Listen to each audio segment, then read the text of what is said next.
തിരിച്ചെത്തുന്നത്. അതിന്റെ കെടുതികളാണ് ഇപ്പൊ നമ്മൾ രാഷ്ട്രീയത്തിലൊക്കെ കണ്ടുകൊണ്ടിരിക്കുന്നത്.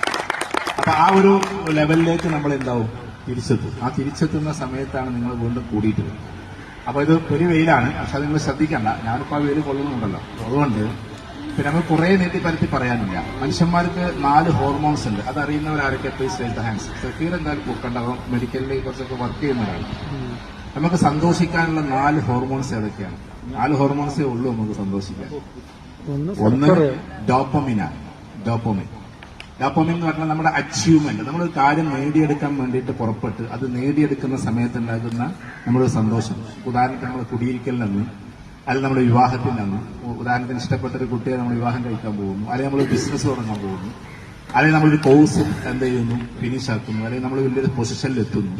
ഒരാൾ ചിലപ്പോൾ രാഷ്ട്രീയത്തിലൂടെ പ്രവർത്തിച്ച് അയാൾ MLA ആകുന്നു. ആ ദിവസത്തിൽ അയാൾക്ക് കിട്ടുന്ന ഒരുപാട് ഹിസ്റ്റോറിക്കലി ചിന്തിക്കാൻ പറ്റുന്ന ഒരു വിജയം, അതിനെയാണ് ഡോപ്പമിൻ എന്ന് പറയുന്നത്. നമ്മുടെ അച്ചീവ്മെന്റിലേക്ക് നമ്മൾ എത്തുന്ന സമയത്ത് ഉണ്ടാകുന്ന സന്തോഷം. ഒരു മനുഷ്യന് കിട്ടുന്ന ഏറ്റവും വലിയ സന്തോഷം അതാണ്. രണ്ടാമത്തേത്, അതിലേറെ സന്തോഷിക്കേണ്ടത് ലവ് ഹോർമോൺ എന്നറിയപ്പെടുന്ന ഒരു സാധനമാണ്. നിങ്ങൾ ഓക്സിറ്റോസിൻ എന്നാണ് അതിന് പറയുന്നത്. ഓക്സിറ്റോസിൻ എന്ന് പറഞ്ഞിട്ടുണ്ടെങ്കിൽ നമ്മൾ പരസ്പരം സ്നേഹിക്കുമ്പോൾ കിട്ടുന്ന ഒരു സന്തോഷം. അത് അച്ചീവ്മെന്റിന്റെ സന്തോഷമല്ല. ഈ ഡോപ്പമിൻ നമ്മുടെ തലച്ചോറിൽ നിന്നുണ്ടാക്കുന്നതാണെങ്കിൽ മറ്റുള്ളത് നമ്മുടെ ഹൃദയത്തിൽ നിന്ന് ജന്മമെടുക്കുന്ന ഒരു സാധനമാണ്. സ്നേഹത്തിന്റെ ഒരു ഭാഗമാണ്. പരസ്പരം ഇഷ്ടപ്പെടുക. അത് ഏറ്റവും കൂടുതൽ കിട്ടല് ഫ്രണ്ട്സ് ഒന്നിച്ചിട്ട് യാത്ര ചെയ്യുമ്പോഴും, ഫ്രണ്ട്സ് ഒന്നിച്ച് കൂടുമ്പോഴാണ്. ഫാമിലിനായിട്ട് നമ്മൾ യാത്ര ചെയ്യണം, ഫാമിലി ടൂർ ഉണ്ട്. പക്ഷെ അതിനേക്കാൾ പ്രധാനപ്പെട്ടത് ഫ്രണ്ട്സ് ടൂറാണ്, അഥവാ ഫ്രണ്ട്സിനായിട്ടുള്ള യാത്രകൾ. ആ ഫ്രണ്ട്സിനായിട്ടുള്ള യാത്രകൾ അത് നമ്മൾ ഫാമിലിയോട് വല്ലാണ്ട് പറയണ്ട. ഫാമിലിയായിട്ടുള്ള യാത്ര വേറെ ഉണ്ട്.